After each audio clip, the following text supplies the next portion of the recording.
This is a joint initiative of the Venice International University and the Ca Foscari International College, so we have students from both sides. Plus we have some students and professors from both sides. Plus we have some colleagues coming from Russian universities, so I'm welcoming them very warmly. And so let me introduce the speaker of today. Our guest speaker is Filippo Grandi, Italian diplomat and United Nations official. Filippo is, has been serving in Iraq, in Congo, Afghanistan, Middle East, and other humanitarian front lines. He has been doing a lot of refugee and humanitarian work for 26 years. And in particular, he has been working at the United Nations for more than 20 years.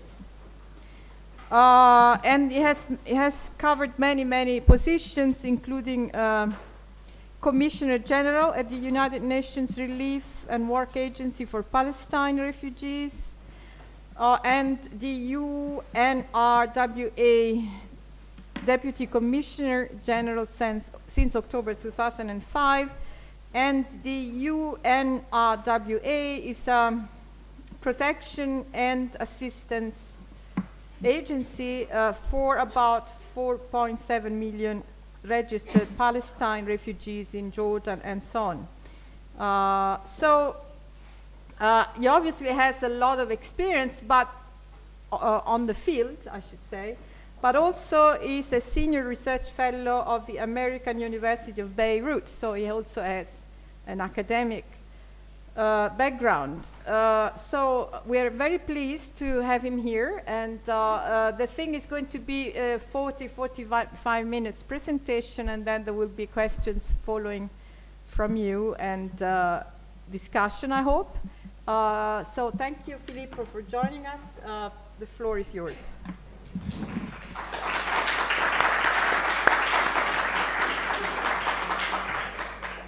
Thank you.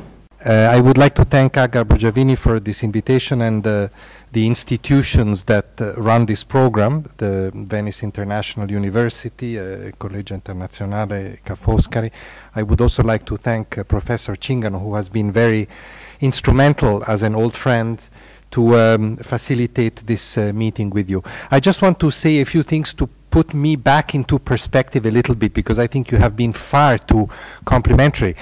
First of all, I'm sorry, I'm not really a diplomat. I have been for a long time, as you said, the United Nations official. I think if there was an Italian diplomat here, he or she would take exception to classifying me as a diplomat. But of course, a lot of the work that I have done as a humanitarian is close to diplomatic work. Also, my academic time is occasional. I am now for a few months doing some research. And in that context, actually, I am speaking often in universities like I'm doing now, which I find very interesting, and I hope it will be interesting for you as well. Most of my life, I have been, as was said, doing humanitarian work. Humanitarian work is really, as you know, helping people in distress. That's what I have been doing. Hence the title of this conference, which we chose after some discussion. You know, the quality of mercy is actually a quotation from Shakespeare, from The Merchant of Venice, and I thought that was a good place to use that quotation. It refers not so much to humanitarianism, it refers to justice, or rather to the need for being compassionate in justice. But I thought it sounded good, and there's actually a very well-known book that was written many years ago by a famous British journalist called The Quality of Mercy, about humanitarian work in Indochina. And I think that also inspired me, because it is with Indochina that I would like to begin talking to you. This is where I started working exactly 30 years ago. I was a volunteer for some years working for an NGO. It was a UN program, but I was employed by an NGO, and the program was a program of assistance to refugees from Cambodia. Unfortunately, I go back as far as wars in Indochina. Now they're finished, the situation is stable, but in those days, in the early 80s, there were refugees coming from the Indochinese countries into Thailand. And I want to tell you two small stories that occurred to me during that period. The first was when I had first arrived in the small town in Thailand where I had to be posted for a year. I was very new. I had no idea, no experience of what total deprivation, extreme suffering, and death that was both so unnecessary from the point of view of a Western young man, and so routinely accepted by people because it was so common. And I remember I was taken in one of my first days to visit a hospital that this NGO was running, and I saw a small child, a baby, die in front of me in the arms of his mother, die of malaria.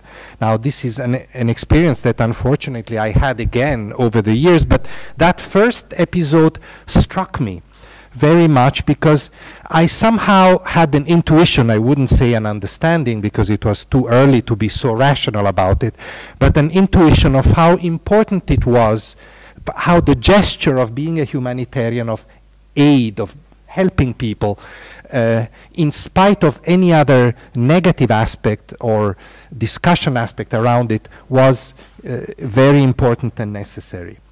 If another episode happened just a few weeks later, I was asked by my director in that small office of this NGO, I was asked to bring some help to a particular group of refugees. Now, I don't want to go into too many technical details, but you must know that Cambodia had been a country at war for many years when I was in Thailand dealing with its refugees.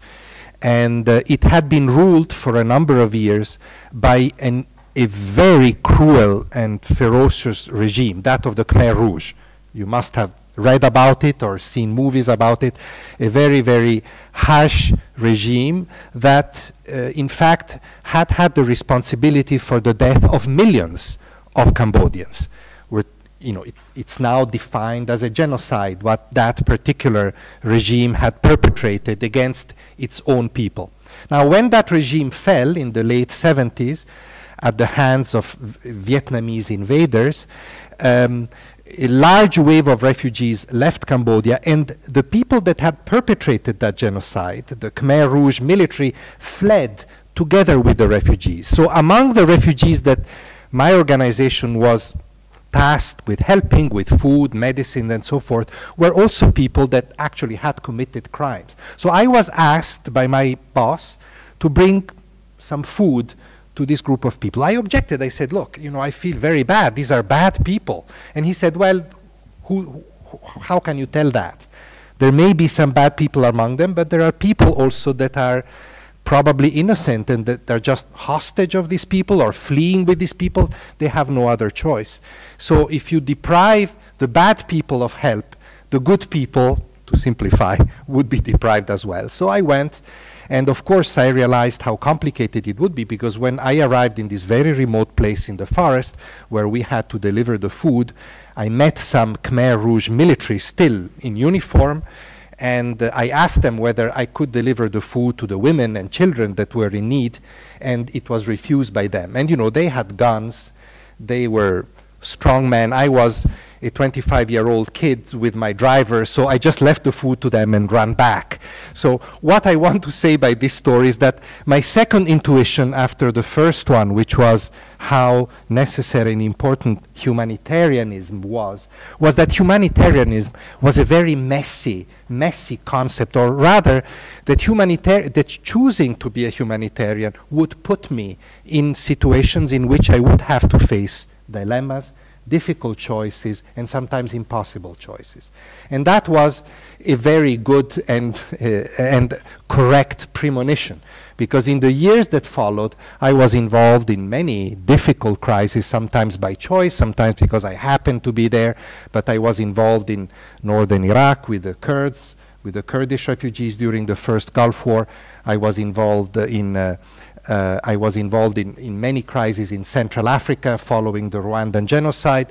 I was involved in Afghanistan with problems there, and I was involved for many years, as was mentioned, with the Palestinians in the Middle East. So, and in other crises. So each one of them an extraordinarily complex crisis in which very often, if you know this expression, politics would trump humanitarianism, but in which humanitarianism continue to be necessary in order to save lives and to reduce the suffering of people. It is about these type of dilemmas that I would like to talk to you today, using 3 or 4 key themes such as the complexity of the crisis. What does it mean to be neutral in this crisis? How do you speak out or not speak out? Themes that are closely connected to the complexity of these situations. And through this, I hope, especially for those of you who are not studying international relations but still live in this world, I hope to help all of you to understand a little bit how complicated this world of ours is, and perhaps give a sense of some directions in which we could go.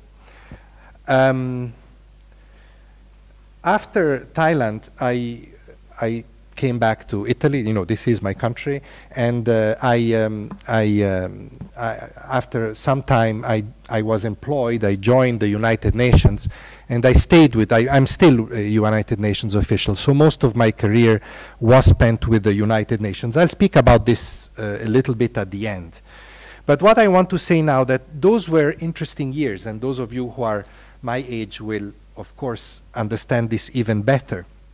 These were extraordinary years. If you think of the late 80s, those of you that were already born and already adult, those were extraordinary years of transition. I was in those years posted with the UN in Sudan, and I remember Sudan was a very remote place. And remember, in those days, no internet, no mobile phones. So when one was in a remote place, one was in a remote place. So you followed everything from a distance. And our main window to the world was the BBC World Service. And listening to the BBC every evening, we heard of extraordinary things happening.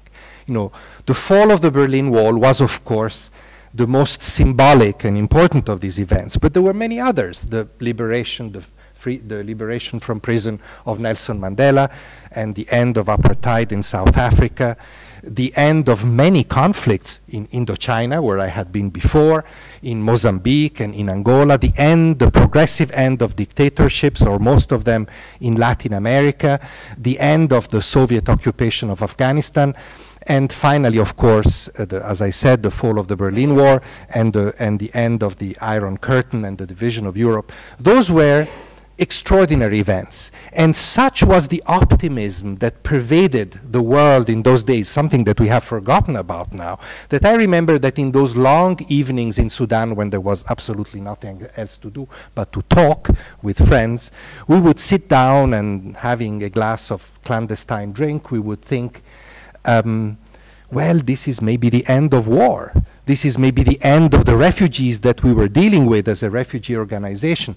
And there was really a sense of both optimism and uncertainty about how the future, what the future would have in store for us.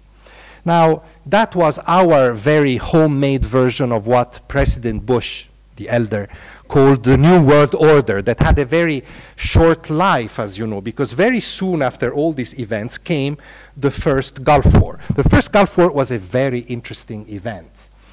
And I actually had a micro role in that war, which I will tell you about. But let me just remind you of how the Gulf War developed. The Gulf War was waged by the international community in a rare display of unanimity against the Iraq of Saddam Hussein, because Saddam Hussein had invaded Kuwait.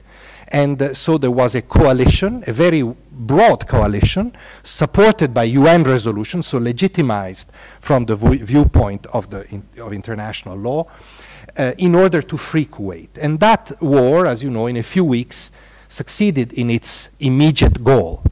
when Kuwait was liberated and the Iraqi troops withdrew from Kuwait, the war abruptly ended. It ended without any, what we would call today, regime change in Iraq. There was a deliberate choice of the United States, essentially, not to topple Saddam Hussein. Now, you may think that that was done because the mandate of the forces did not include regime change. I think that, as we all know, that really the motives were different.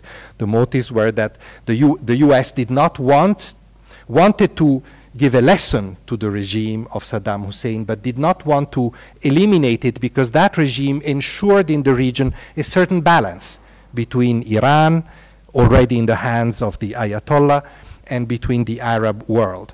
So there was a deliberate, very political choice, but that political choice caused other problems because Saddam Hussein, still with relative military force, took that force against its own people. At that stage, at the end of the Cold War, of the Gulf War, the Kurds and the Shia ethnic groups of Iraq had revolted against Saddam Hussein, thinking that that was a good moment to get rid of him and hoping that the international coalition would help them. The coalition did not. Saddam Hussein took its might against these Iraqi people. Thousands of people died, and a very huge number of people, especially Kurds, fled towards Iran and Turkey. Now, I said I had a small role because I was asked to be part of a team that worked at the Turkish border to receive these Kurdish people and trying to help them in that very difficult situation. Now, another episode happened there, and I actually witnessed that with my own eyes. Two things, in fact. First, Turkey, just like it is happening now with the situation in northern Syria, Turkey said that it would not take Kurdish refugees. They had their own problems with their own Kurdish minority, and they did not want to have further complication by taking in Kurdish refugees from Iraq. So they pushed them back. When I say push, this does not mean push. This means shooting at them. They were shot at. So these people were fleeing from Saddam Hussein's troops that were shooting at them from helicopters and planes, and met a wall, a barrier, a military barrier from the Turkish side. They were squeezed in between. Now, the US and the coalition was embarrassed by this situation because on the one hand, they had not toppled Saddam Hussein, allowing this to happen, but they did not want to upset Turkey too much. Turkey, a NATO country, very important ally of the United States in the region. So they devised a compromise. They instituted a new coalition, a smaller military force that had the responsibility of convincing the Kurds to go back under their protection, aerial and land protection, to their own homes. So that's what they did. So I was working for a humanitarian organization that was actually responsible for dealing with refugees and repatriation, but we were completely overtaken by the realities on the ground, by a military force that was in itself creating a situation of repatriation and convincing refugees more or less spontaneously to go back to their homes. I remember riding myself on a truck with Kurdish refugees going back from the mountains into northern Iraq and asking them, but do you really want to go back home? Because, you know, it's the coalition forces that are creating. Maybe they will go away. And they said, you know, you're right. If we had had a choice, we would have gone into Turkey and wait there till the situation was good in Iraq. But, you know, under the circumstances, nobody can allow us to go to Turkey, so we have to be pragmatic. And to have the protection, at least for a few months, is better than not having anything. Actually, their calculation was right, because that protection lasted and, in fact, expanded for many years. And then new events happened in the country, and the regime fell, and so forth. But that situation also marked a very important turning point for us humanitarians. The world, the simple words of the Cold War, a blocked world, but a relatively simple world to understand, had changed into a much more complicated place where even traditional principles could not be upheld in the same way, and where pragmatism was to become a very important approach even for us. and that would not be very simple. Some people, you know, as a, you know, using the technical word, you know, some of you will know the word realpolitik, you know, the politic of realism, talked about real humanitarianism, in which some of the traditional principles had to be waived in order to find a solution that was maybe temporary but useful for that particular difficult situation. Now, in the years that followed, in the 90s, the number and the gravity of crisis, but not only that, but also the much bigger opportunities that we as humanitarians or international community had to be present on the ground. Remember, during the Cold War, in half of the world, we couldn't go. But when that Cold War finished, access, paradoxically, became much bigger, but also became much more necessary because the number of crises multiplied. And I think all of you, even the younger ones, know very well.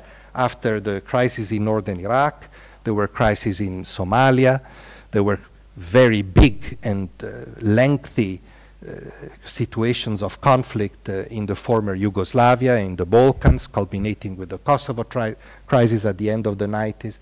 There were huge crises in Central Africa during and after the genocide in Rwanda.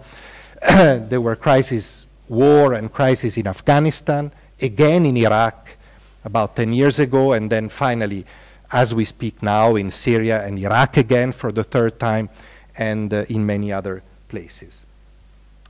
And one of the main debates that was generated by this situation was, by this multiplication of crises, was how should the international community do something, either to prevent or to intervene when a crisis happens?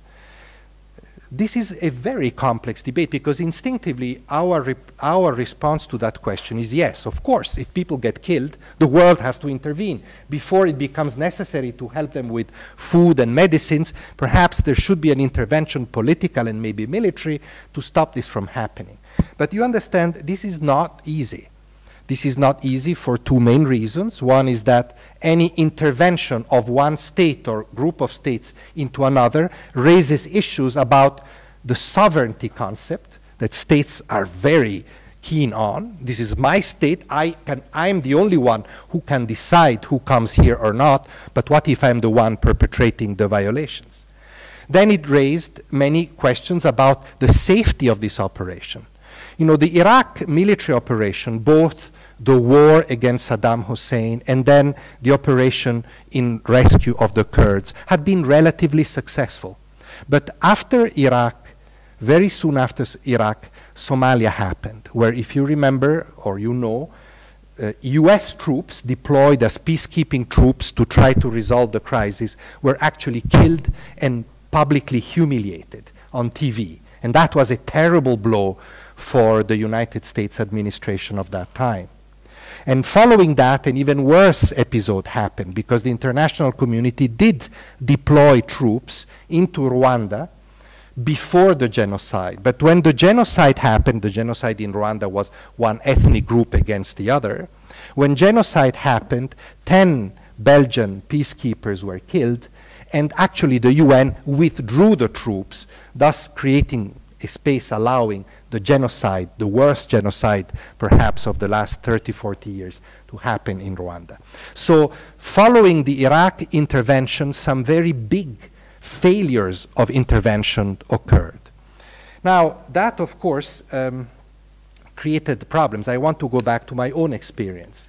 When the genocide happened in Rwanda, also because of a failure of international intervention, the people that had committed genocide, the génocidaires as they were called in French, actually took with them a very large portion of the Rwandan civilian population, literally as hostage, and told them, we have to flee out of Rwanda because the new regime, that was the regime of those that had been killed, that had responded and taken over, that regime will take revenge against us because we committed the genocide. I'm simplifying a bit. So there was a massive outflow of Rwandan refugees that actually, just like my first episode in Rwanda, in Thailand, included people who had committed genocide together with a vast mass of innocent people. Then I remember I was working for the High Commissioner for Refugees. The High Commissioner, who was then a Japanese woman, she said, look, we are in a very difficult situation. We have to help these people as refugees. But how can we help them? How can we help only those that are innocent? How can we separate those that committed genocide and really should not be considered refugees but should be tried in court for what they have committed?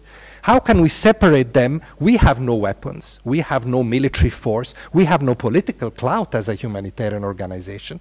And therefore, she asked for the help of international community to intervene. They said, you failed to intervene in Rwanda. You took out your troops at the moment when they were most necessary. At least help us now to separate the innocent refugees from those that are holding them hostage. You know, the only country that offered policemen, not even troops, was Luxembourg. There was no other country that offered troops. So what happened is that we, the humanitarians, were stuck, literally, with a very large refugee population. It was enormous. You know, I was responsible for one portion of the operation in a Zairian, in a Congolese city called Goma, at the border with Rwanda. I witnessed the arrival in 4 days of 1 million refugees. I don't know if you can visualize what 1 million people in 4 days can be. And in that 1 million, maybe there were 20, 30,000 that were criminals. So how do you decide to whom you give food? Because these people were in terrible conditions. And epidemics of cholera started. People died by the thousands. This has been the most traumatic experience of my career. And yet, if the international community had helped us do that screening, I think it would have been easier. But it did not. So for years, in fact, after that, we were stuck with helping a population that was a hybrid population, a hybrid refugee population, which included a large number of genocidaires hiding in their midst, in fact receiving assistance and being reinforced. As it were, I won't go into all the details, the situation was addressed by the Rwandan government itself. When it saw that the international community was doing nothing, it took things into its own hands and it attacked the refugee camps, obliging those that were actually not fearful of any reprisal to come back to Rwanda, whilst the others dispersed in the forest. So it was a very dramatic situation. I can talk to you more about that because the complexity lasted for many, many years, because even those that fled in the forest were still a mix of criminals and innocent people, and I was actually involved for years in a rescue operation for these people. But we humanitarians, my organization, NGOs and others, were stuck with this very difficult dilemma. Shall we continue to help these people, thereby somehow perpetuating the existence of the criminals and even reinforcing them, or should we pull back but let a lot of innocent people die, because that would have happened? Our option, as it were, was always to stay and to denounce publicly this situation, but to continue to help. But I can assure you this was a very difficult dilemma of intervention that we went through there. This brings me to another point. When you do the work that I have done, unfortunately, you're often alone. The issue of intervention in crisis, and we are speaking now 25, 26 years after the fall of actually 25 years exactly after the fall of the Berlin Wall. The situation has not been solved. The debate on whether to intervene in Syria or not, you have all followed this, is a very current debate. And I don't think the world has found an answer for that. The world keeps getting stuck into the contradictions of this complicated issue. The world can see the suffering of people, but is still stuck in in geopolitics that are based on the state, on sovereignty of the state, which rejects any external intervention. So this situation has not been resolved. But in all these crises, the humanitarians continue to be present. And I can assure you that's a situation of great loneliness, sometimes of great fear, because you are alone in front of people that are well armed, they can threaten you, that can determine what you do, and you have no choice but to do it if you don't want to be killed. And many humanitarians over the years have been killed in this difficult situation. And the second point that I wanted to mention is that, unfortunately, this loneliness of those dealing with the crisis at the field level means that you have to deal with everybody. And when I mean everybody, means sometimes dealing with people that are not really the people that you would like to go and have a glass of wine with. These are bad people, people that have committed crimes or are presumed to have committed crimes, and yet they are people that control that particular territory. And therefore, if you want to deliver assistance to those that are in need, you have to deal with them. This is another extremely difficult situation. Now, in some instances, it is pretty clear that there's no other choice. You know, I remember, not me alone, but with colleagues having meeting with Slobodan Milosevic, you know, the president of Serbia, or with Robert Mugabe, the current president of Zimbabwe, or with President Assad of Syria. Well, those were people in power, and there was no other choice but to negotiate access to the victims with them. There are situations that are a bit more complicated, and they are increasingly so in this more messy world. There are forces that are not recognized as government, and yet control territory.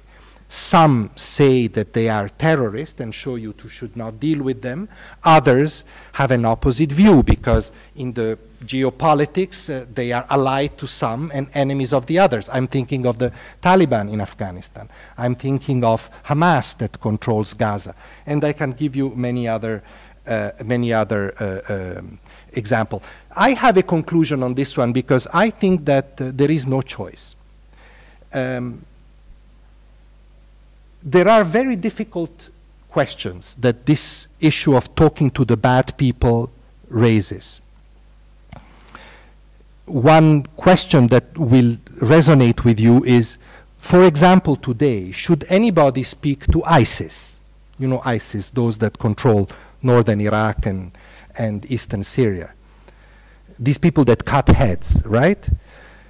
Well, the answer is no, clearly. The answer of the international community is no. They are being bombed at the moment, so that means nobody's talking to them. But is this bombing going anywhere?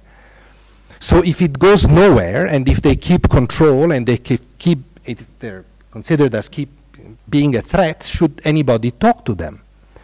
Will they evolve in a manner that would make talking to them legitimate or acceptable at least?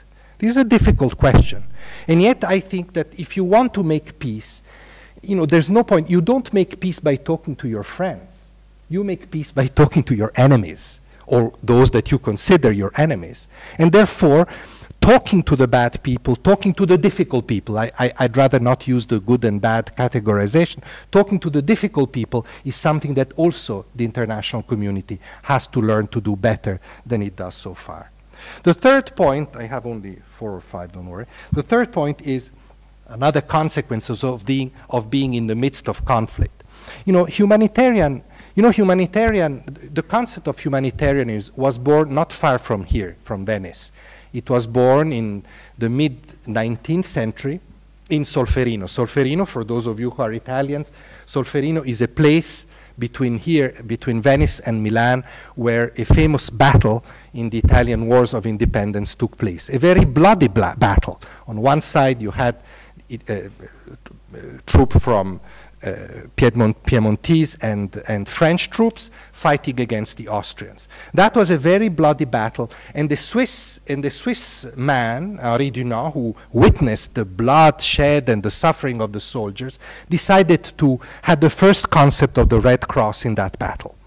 But the concept of the Red Cross was bringing aid, help to those in need, to the victims, in a manner that was completely neutral. And it is a very important concept, because only if you are completely neutral, you can have the acceptance of the parties to the conflict to let you go through the battle lines, literally, and go and rescue the people. And that concept was very useful. The Red Cross and then the UN adopted that concept. That concept helped humanitarian action for decades. I would say certainly at least until the end of the Cold War. And let me say, I think it does help even now. It is a concept that is still very valid. But it is a concept that the circumstances have challenged very much as history has evolved, especially in the 90s and onwards. One big element of change was the coming onto the scene of players, of parties to conflicts that were not states anymore. They were non-state actors, rebels, splinter groups. Now, there have been moments in the last 20 years where these groups have controlled vast parts of territory in important countries. We faced that in Congo. I faced that very much in the mid-90s. Think of what happened very much in the Balkans, in Bosnia. Think of the situation today with ISIS, and so forth. I can give you many, many examples. And those players are not states. And the rules of neutrality have been invented by and for states. They don't necessarily play by the rules. And this has made neutrality very difficult and very complicated. A second element has been the magnitude of this crisis. I mentioned to you northern Iraq. I don't think that we could have done anything for the Kurds without the help of that military force that had been set up to protect them. The logistics were simply too difficult for humanitarian civilian organizations. So we had to work with the military. And this repeated itself in many other situations, some of them very controversial. Many, you know, more, let's say, rigorous humanitarians say this is a very big breach of neutrality. No humanitarian should ever work with a military force, with people with weapons, because that automatically eliminates your neutrality, even if it is a force that is interposed or is there to bring peace. But on the other hand, like the Kurds on that truck would tell me, without this military, we would not be saved. So you better work with the military, otherwise you're not able alone to save us. Another big dilemma. But the most big of the neutrality dilemmas is, what about the people themselves? The victims themselves, are they neutral? I remember that at the height of the Bosnia crisis in 93, maybe a bit later, 94, 95, one of the greatest humanitarians of our time, some of you may have heard his name, Sergio Vieira de Mello, a Brazilian UN official who was did major humanitarian and political, peacekeeping work around the world, and was subsequently died in a terrorist attack in Baghdad in 2003. I remember listening to him giving a speech to us. We were colleagues at that time, and he said, perhaps the time has come to revisit neutrality. In the face of the aggression suffered by the Bosnians at the hands of the Serbs in Bosnia, we cannot be neutral anymore. We have to side with the victims also politically. Now, that was emotionally very understandable, and I think I would have probably said the same as him, but practically, can the humanitarian organizations afford a statement of that type? Would they be granted access if they said so? One other, the last point, and then I'll say a few things about the UN. The last point is linked closely to these situations. And the point relates to speaking out. The UN, as all that I have said shows, the UN and the NGOs working in humanitarian actions have no weapons and are faced with all these dilemmas, are often alone, and yet they continue to do their work. Sometimes I can assure you what we see is very bad. And we feel powerless and frustrated by not being able to address the root causes of the situations that we see. One very good example is working in Syria today. A lot of the needs of the civilians are in areas controlled either by the, actually, are in both areas controlled by the government and the opposition. Both perpetrate serious violations of human rights against their own people. And yet, if you are there to deliver food or money or medicines, things that, believe me, are very much needed in a country ravaged by war like Syria. And if you denounce publicly what you see, you'll be kicked out the next day from the country and unable to continue your work. Or your organization, worse, could be kicked out of the country. Or worse, you face a risk to your own life. So what do? Again, a dilemma. Do you speak out? Do you speak to the press? Do you tell the media what is happening so that, at the risk of not being able to do your work? Or you stay quiet, continue your work, but somehow fail in your duty to denounce violations of human rights? I won't elaborate too much because, of course, we lived through this situation so many times. In Congo, for example, where this happened very much in the mid-90s, during that famous Rwandan operation, we invented a way to go around this dilemma. We made an agreement with international journalists. We would brief them every evening, they were present, and they would speak out without quoting us. And that would still be a public report that would put pressure on those perpetrating crimes, but it would not expose us directly. But you understand, there's that far you can do with that, because of course, those that control will know where the reports come from. But there are ways of doing it, but it is again another very serious dilemma. And very often I have been reproached, why didn't you speak out? Why didn't you denounce these violations? And my reply was yes, but if I had done that, I wouldn't have been able to continue my work. I want to just conclude by saying a few words about the United Nations, because this is always something that comes up in this type of debate. As I said, I did most of my work as a UN official. The UN is a very criticized, very reviled institution. And surely it has many limitations and faults.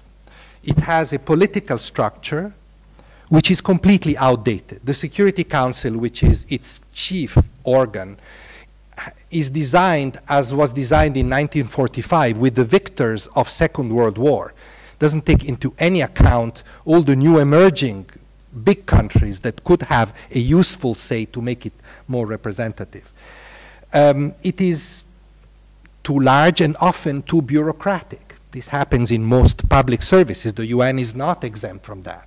It's probably better than some governments, but it is still very heavy in some. And there's a proliferation of bodies and agencies that have grown through the years, often because the member states create for their own interest these bodies.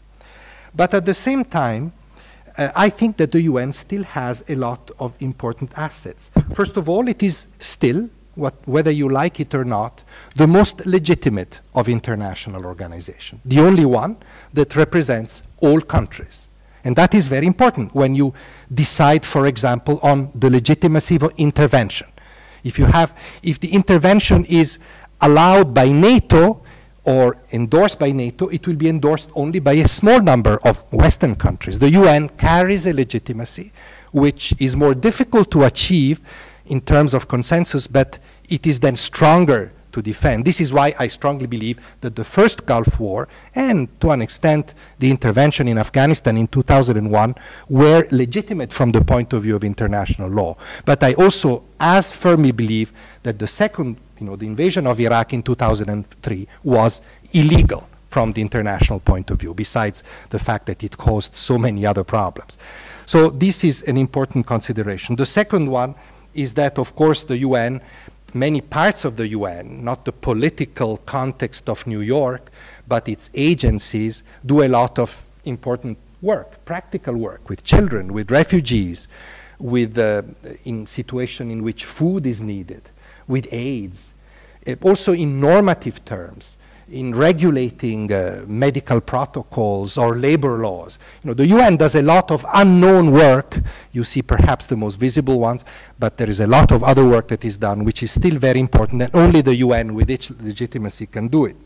And third, and most important, I think that the UN is crucial because the UN offers a space in which conflicts can be resolved.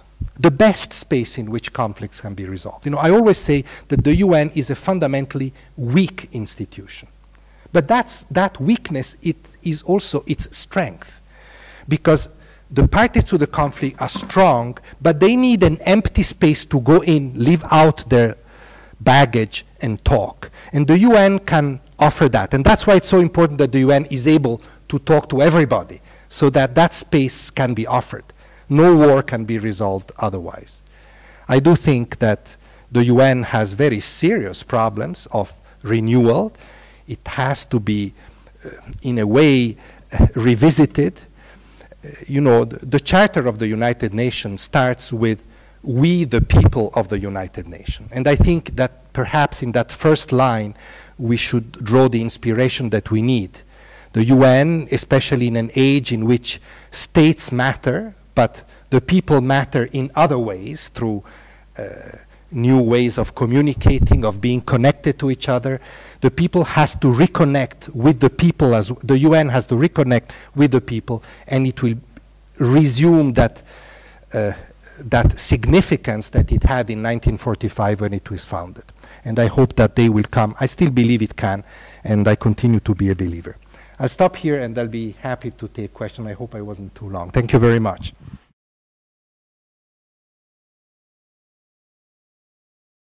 Thank you very much for your very interesting lecture. And my question is, when you worked there in those missions, could you have a diplomatic passport, immunities and so on? Thank you. Any other question? Yes. I'll take them together and then, yeah. What's your assessment of the Libyan situation? Whether, I'm sorry. Thank you so much as well for the wonderful presentation. And what do you think about Libya? Because you've mentioned Syria several times, but what's your assessment of Libya? Thank you.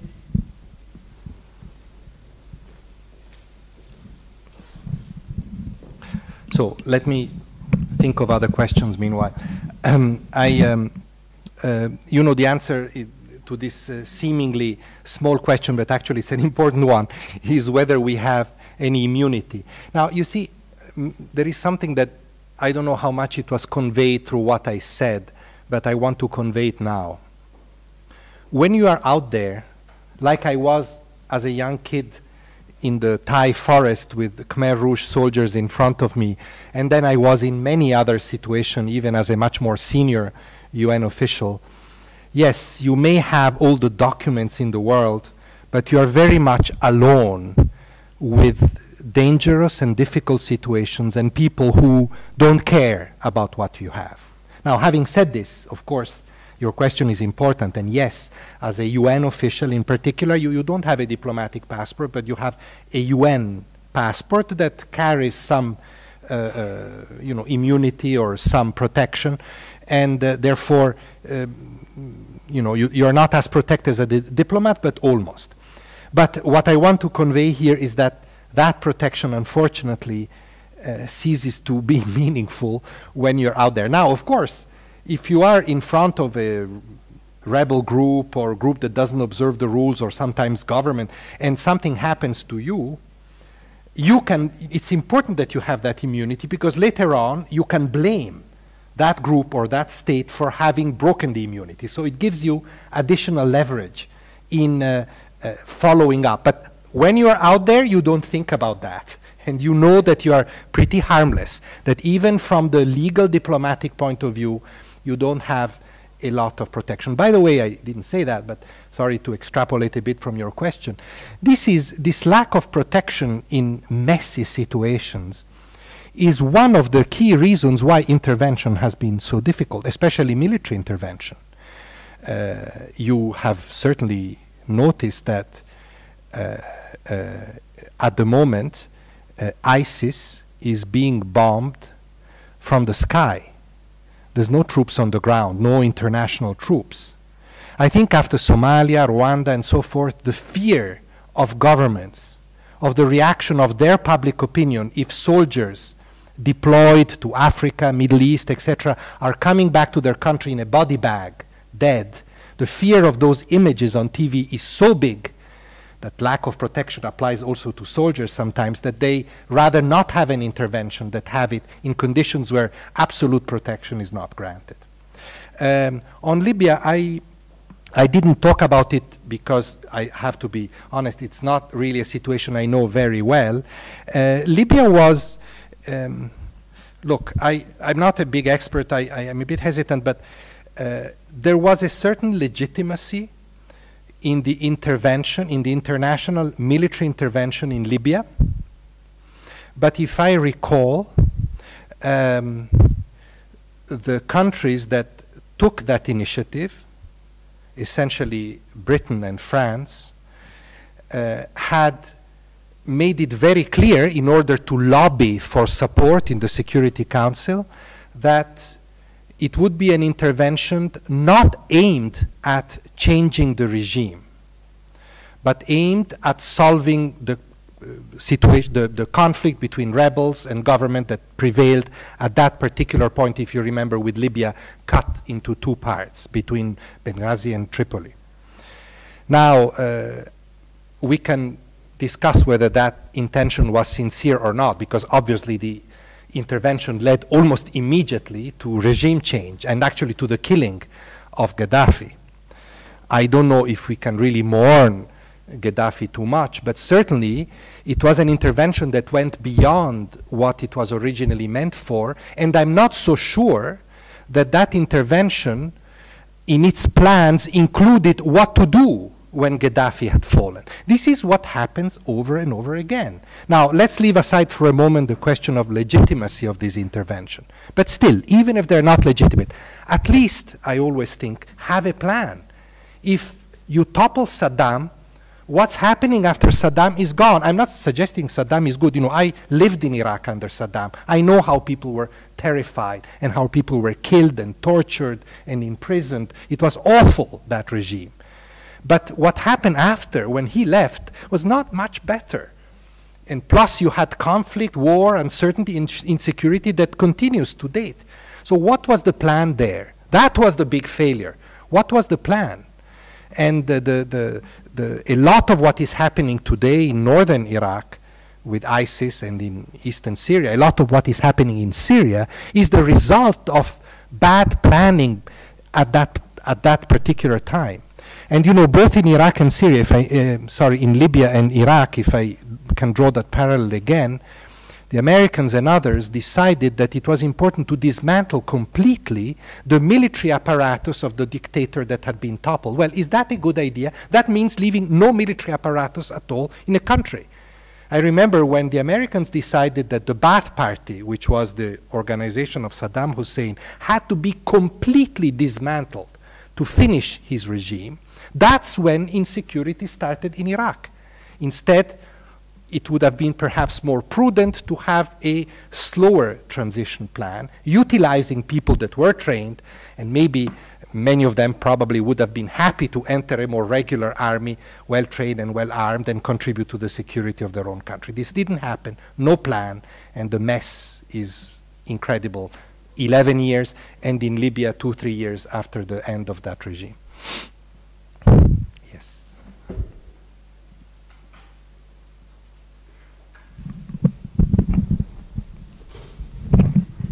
I've got something on a slightly different subject, so you can, ignore it if you like.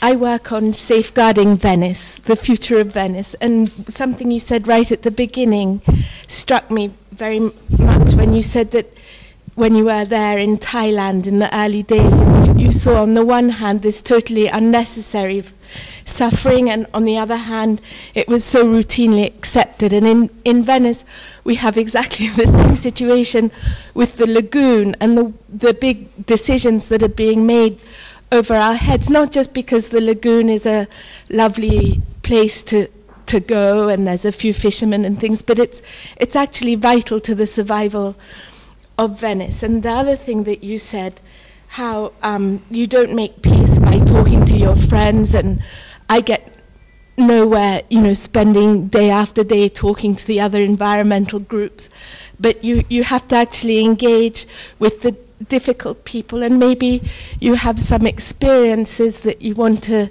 say, did you ever get pleasantly surprised by the reaction of the more difficult people? Or those are both good questions. I really, truly no expert in Venice matters, but I can see where you draw the parallel, and I think those are important questions. I'll take them in reverse. The other day, I'll quote somebody actually whom I respect very much, just because I was with him last week. Lakhdar Brahimi is one of the most senior and seasoned UN diplomats. He's an Algerian. He was until recently the mediator for Syria. He resigned because he thought that there was not sufficient support for his efforts. And the other day I was at a conference where he was the keynote speaker, and then there was a debate like this, and people asked him that question. That's why I also raised it, because it made me think. They said, what do you think about these people that cut, decapitate?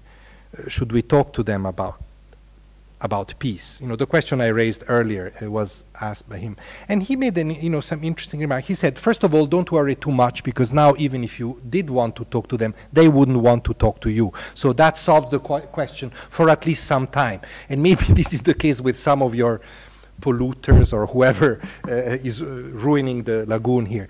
But he also said, on the other hand,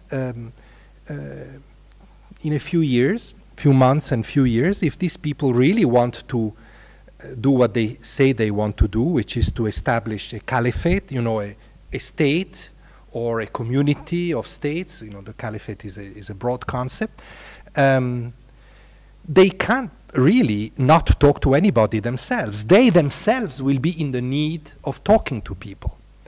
He also made another interesting considerations, that a lot of times, and this doesn't necessarily apply to ISIS, but in general, the international community takes positions, which are generally political positions, and declares some of its presumed enemies as terrorists. He reminded everybody that Mandela, for a long time, was considered a terrorist. And by many countries, important countries in the international community. So those countries would not speak to him, besides the fact that he was in jail.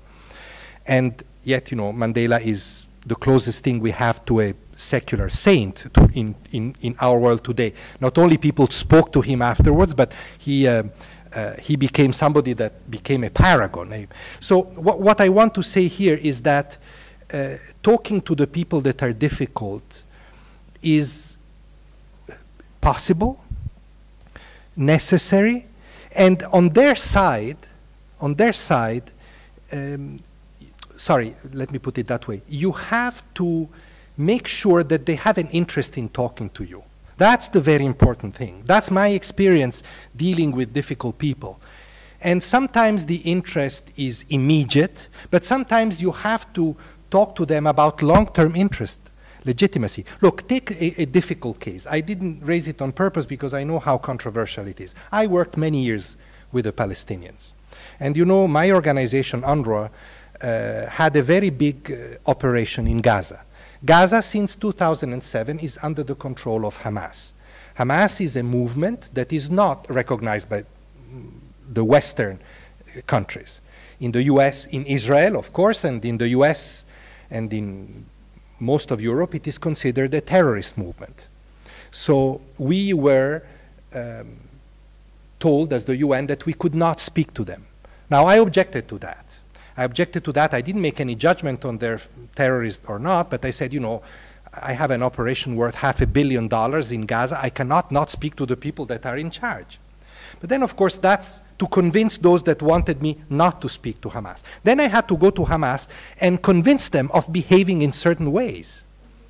And I kept telling them, for example, well, you know, you rule Gaza, you have ambitions to be the leaders of Palestine, you have to behave in a certain manner, otherwise there will never be credibility and you will never become an interlocutor. So listen to me, I'm a little one, but I can have a good excuse to talk to you, but I can convey certain, you have an interest, not only to talk in a certain way, but to behave in a certain way. Now, are we close to doing this with ISIS? I don't think so, but is that the direction in which to look at? I may say something provocative, but I think yes, it is. I don't think bombing solves this problem anymore. And now your situation is different because you don't have to bomb your enemies or your adversaries, but I think that it's a bit the same. You talk to them, you create, but I'm sure that's what you're doing. You make this, you create a stake for them in saving the lagoon. In our case, in saving lives, but in your case, in saving the lagoon. And I think that then that makes slightly easier. It's not easy at all, but it makes dialogue a bit easier. On your first question was about, I can't remember, I wrote some. That was my main question. I just mentioned that thing between the different points of view that you see unnecessary suffering and it's routinely accepted. No, yeah, sorry, I wanted to say just a few words about that. You know, I think that that's what you also observe in your own cause. And I think that there is only one fairly obvious thing that I want to respond.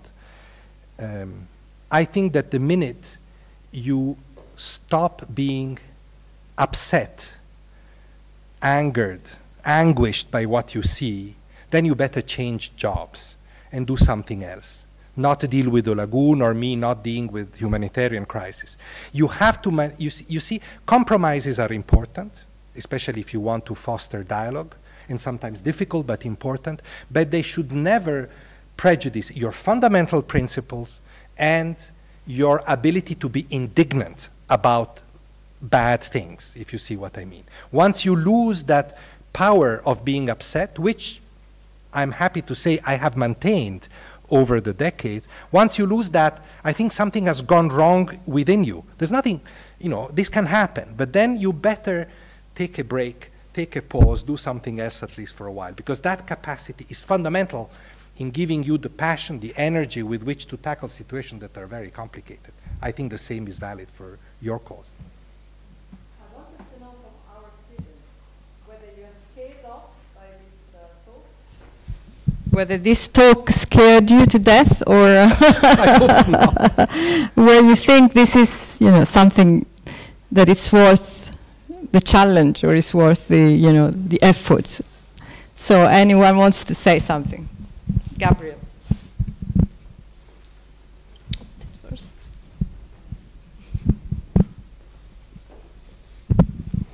Well, I had a question for him, so I guess I'm not too scared. Not scared enough. We all use Facebook and Twitter and all these things now and use them in our daily lives, but these technologies also make it possible for organizations like ISIS to recruit in ways they never have before. This type of, I mean, organizations have always tried to recruit the disenfranchised or people who may agree with them already. And what are your thoughts on this new ability they have to recruit globally, and what you think that holds for the future of dealing with organizations like this? Yeah, you touch on a very complex question that perhaps does not have a very complex answer, in the sense that, first of all, you know, of course, technology helps groups like ISIS, and that's inevitable. Technology has always helped both people that wanted the progress of humanity and those that wanted to put obstacles in the progress of humanity. After all, you know, the Holocaust was founded on elaborate technology. And I think that the issue is not so much to focus on that, but I don't think you are focusing on that. But you know, that's what many people say. There's nothing you can do about that. They will always be able to use the tools that technology allows in order to reach out across borders, across countries, across continents. They will always use it to their advantage. And others will try to counter, but that situation will remain. I think what is more interesting and somehow more scary is to examine why. Why would a group like ISIS, and if the philosophy, if we want to call it like this, of people like ISIS have any appeal in countries like the UK or even here, if I understand well, or other European countries and beyond? That's the fundamental question, but I guess that's the question you're asking. And that, of course, I don't want to answer that because that would be another topic, but that's really where one needs to focus. What are the reasons for frustration? Is it frustration? Is it marginalization? Is it failed integration? Even in countries which pride themselves, like the UK, of having a good integration system, at least for the first generations of immigrants, but it's from them often that these people come. So these are key questions. I have always had a big problem with the expression "the war on terror." I had this problem. I had problems with the Bush administration, not just with this, with many other terms that they use, but this is one of them. And I think, you don't wage a war on terror. This doesn't mean anything in logical terms.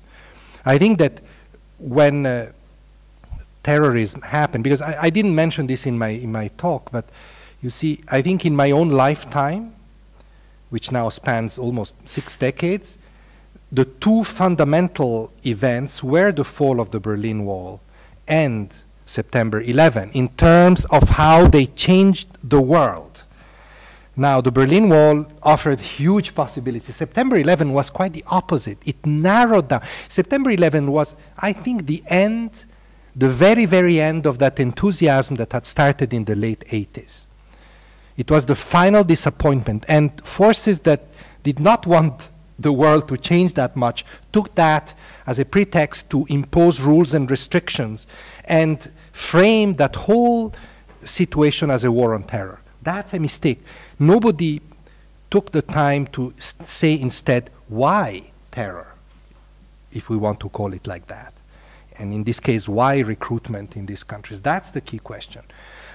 Have we addressed development, poverty in the wrong way? Are there fundamental injustices that have not been addressed? Of course, the answer is yes to all these questions. And what do we do about them?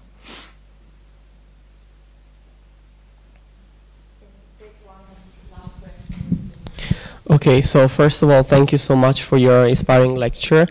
And yeah, to answer our Dean's question, I think it was quite inspiring, especially because I think it's just a weird coincidence, but that's exactly the work you have been doing for the past 30 years. It is what I would like to do in my future. That's the reason why I'm doing Eastern and Middle Eastern studies.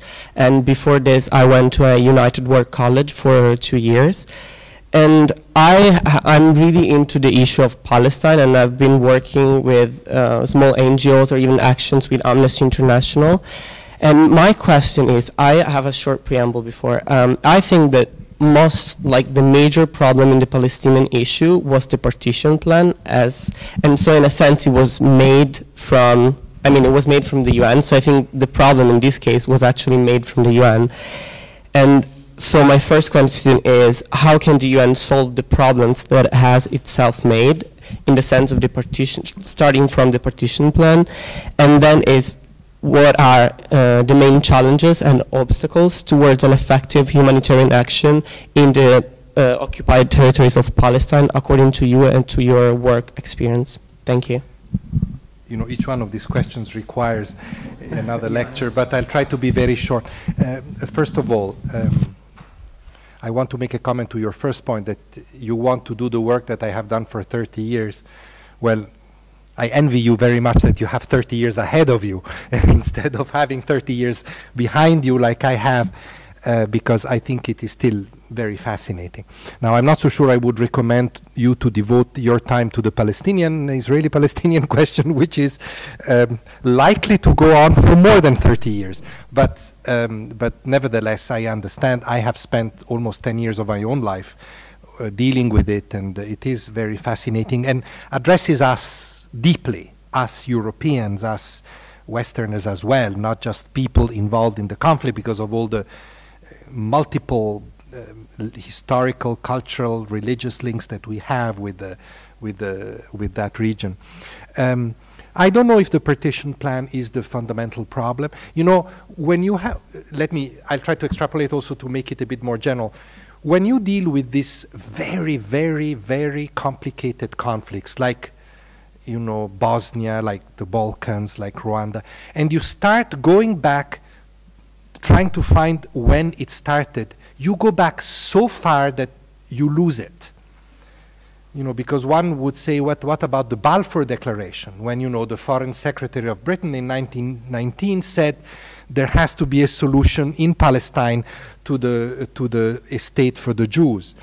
What about earlier immigration of Jews into, you know, of the Zionist movement into Palestine still during the Ottoman Empire? So you can go very, very far back and still not find the origin of the conflict. I think that it is perhaps not so healthy to go back to the origins, because also in a situation of such divided narratives where each side will have a different story to tell you about what happened in 1919, in 1937, in 1947, you never end. So I think that today the UN actually has a fairly decent position. The UN meaning the United Nations as an institution, right, as a secretariat. And the position which is shared by most of its member states is that we should go back to the situation of 1967. So, you know, the UN has recognized, no, not the UN, Israel is recognized as a state, this has to stay. Israel has the right to exist and be secure, but within the boundaries, the borders that were recognized actually in 1947. Those boundaries that were exceeded by Israel. Israel would say out of defense, others would say out of aggression, in 1967 and in further wars. So back to those lines, which means actually an end to the occupation of the territories. That's fundamental. Everything that is being done today, however, especially in the last few years, in the occupied territories, be it the blockade of Gaza or the construction of settlements, which is completely against humanitarian law, those run against that solution that is proposed by the UN. So I think, in a way, it's relatively simple. Now, the politics on the ground are extremely complicated, but the premises are very simple. I am not sure, however, that that solution is about to come anytime soon, not with a very aggressive Israeli leadership at the moment, and not with a very divided and weak Palestinian leadership, and with an Arab world that is fundamentally unable or unwilling to help the Palestinians because it has problems of its own at the moment. So it's not a very easy situation, but the solution, frankly speaking, has been written out in many volumes in much detail and is all there on those shelves to take down, read, and apply. I think we should end here. I think it has been a wonderful lecture, many, many interesting questions, and I'm sure Filippo will love to answer more questions from the students by email or other means. I don't so thank you again. Yes, thank you.